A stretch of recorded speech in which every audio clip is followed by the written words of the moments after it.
Aroka Studio est un studio de dessin animé. Bon, on est spécialisé dans les films d'animation en 2D. C'est vrai qu'il nous arrive de faire aussi des illustrations en bande dessinée, mais notre principal travail, c'est les films d'animation en 2D. Ils ont fermé les écoles, les églises. Ils ont fermé même les banques. Est-ce qu'ils étaient obligés de fermer les bars? Est-ce qu'ils étaient obligés? Franchement, moi je pense que au lieu d'interdire les bars, il serait préférable d'obliger à ce que les fabricants de bière là, ils ajoutent de la chloroquine dans leur fabrication. Il y a eu une convergence d'éléments qui nous ont tous, autant que nous sommes amenés à choisir de faire les films d'animation. Pour ma part, j'étais né avec des capacités à faire des dessins.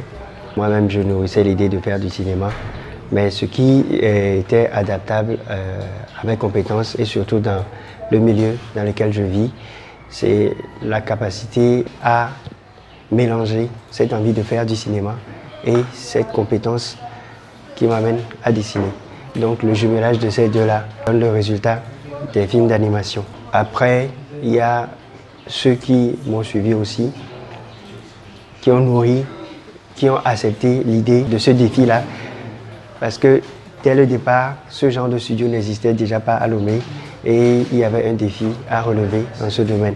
Donc tous ceux qui avaient les mêmes compétences que moi et d'autres compétences encore parce que ici, il y a des informaticiens, des graphistes et des dessinateurs.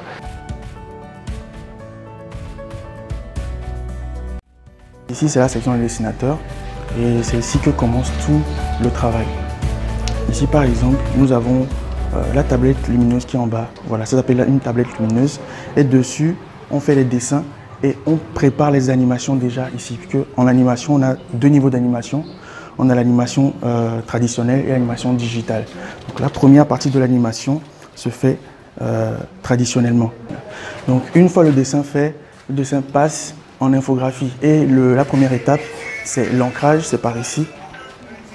Donc le dessin sur papier, il est fait et il est scanné d'abord. Donc on le met dans l'ordinateur et on essaie de dessiner les traits en vecteur.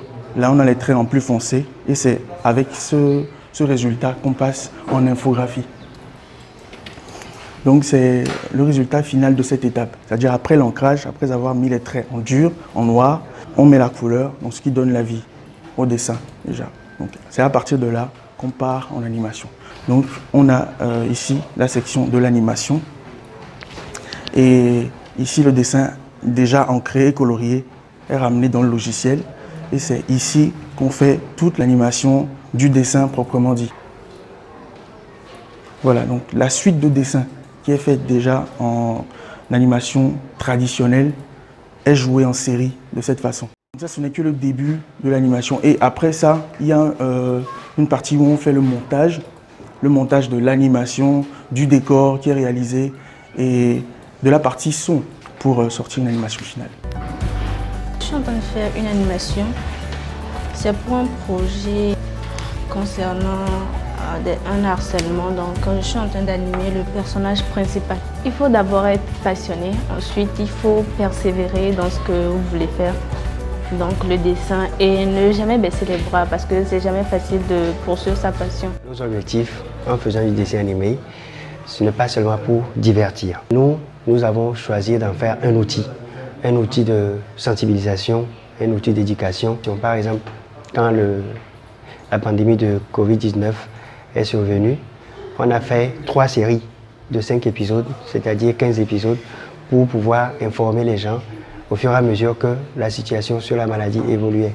À part ça, nous avons aussi une série qui est consacrée à la santé qui s'appelle Santé Police, qui nous permet de raconter ou bien de parler des maladies en des termes simples. Nous avons un projet qui s'appelle Légende d'Afrique et c'est un projet qui consiste à mettre en mode storytelling des mythes qui ont contribué à fonder des ethnies. Et pour commencer, nous avons choisi d'aller à Kara, de raconter les mythes du peuple Kabye.